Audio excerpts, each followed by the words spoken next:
एक शहर में एक अनिल नाम का एक इंसान रहता था। अनिल एक कपड़ों की दुकान पर काम करता था। उसकी बहुत साल पहले शादी हो गई थी। अनिल को हमेशा से लड़का चाहिए था।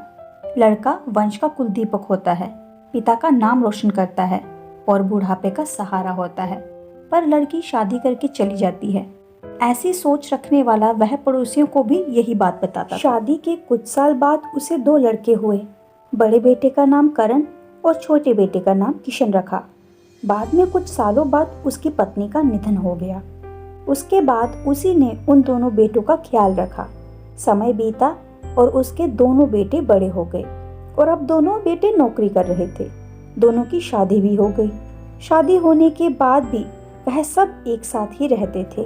कुछ साल एक साथ खुशी में गए, लेकिन बाद में दोनों भाई एक दूसरे के साथ झगड़ा करने लगे। दोनों बहुओं में छोटी छोटी बातों पर मतभेद होने लगी। ये सब देखकर अनिल को बहुत बुरा लगता था। अब दोनों ने अलग रहने का निर्णय लिया और वह अलग हो गए। फिर पिताजी का ख्याल कौन रखेगा, ऐसा सवाल निर्माण हुआ। दोनों बेटे 1 महीने संभालेंगे ऐसा तय किया। अनिल एक बेटे के साथ 1 महीने के लिए रहने लगा, फिर दूसरे बेटे के साथ 1 महीना। ऐसे उसका बंटवारा हुआ। पर जैसे जैसे वक्त बीतता गया, वैसे वैसे बहुओं और बेटों में अनिल को लेकर झगड़ा होने लगा। दोनों बेटों के घर में झगड़े का कारण अनिल रहने लगा।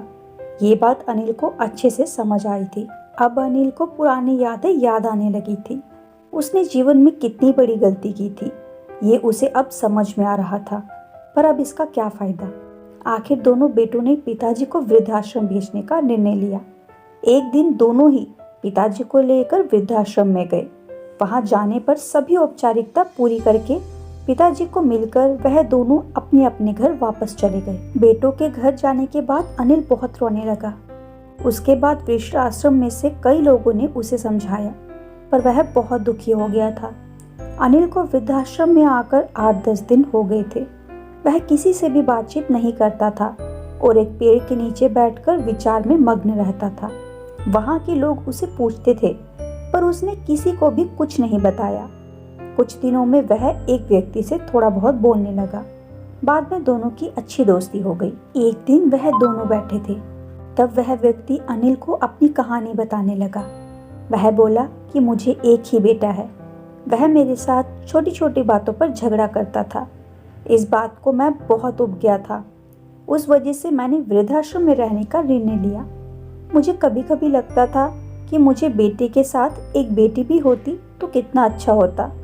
कदाचित आज वह मेरे बुढ़ापे की दादी बन सकती थी। उसका बोलना सुनकर अनिल और ज्यादा दुखी हो गया और वह बहुत गहरे सोच में खो गया। अनिल को दुखी अवस्था में देखकर उसके दोस्त ने पूछा, आप क्या सोच रहे हो? आपके सामने देखो। उस देखने वाले 2 व्यक्तियों में से एक हमारे वृद्धाश्रम के मालिक हैं। उनका नाम कैलाश सेठ और दूसरी उनकी बेटी है, उसका नाम आराध्या है।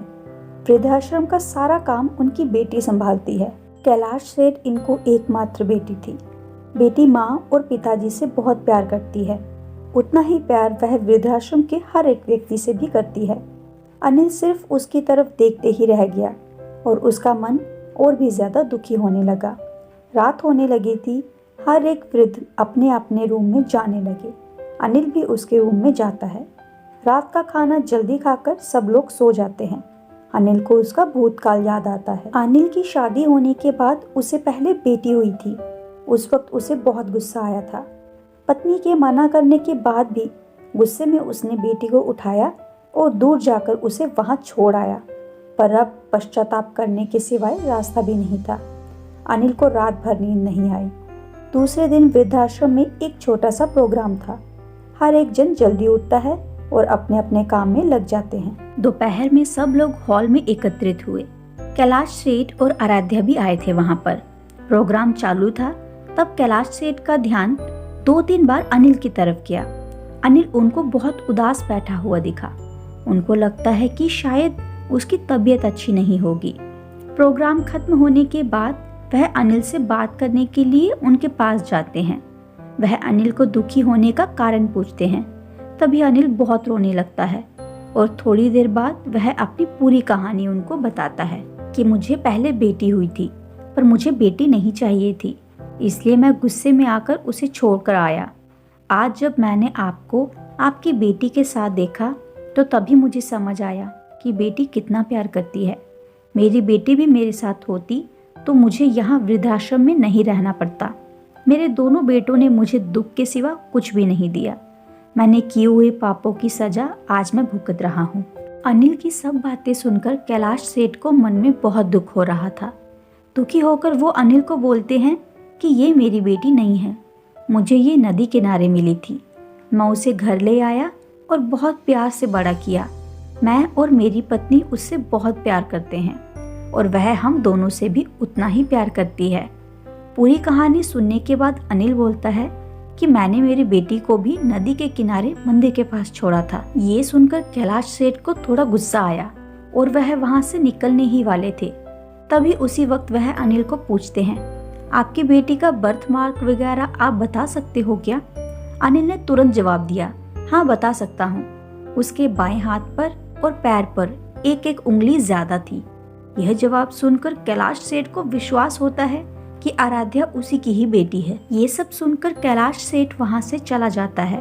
वह चले जाने पर आराध्या वहां पहुंचती है और वह अनिल को बोलती है कि मैंने आप दोनों की पूरी बातें सुन ली है। आपने मेरे बारे में जो भी कहा वह सुनकर मेरा मन बहुत दुखा है।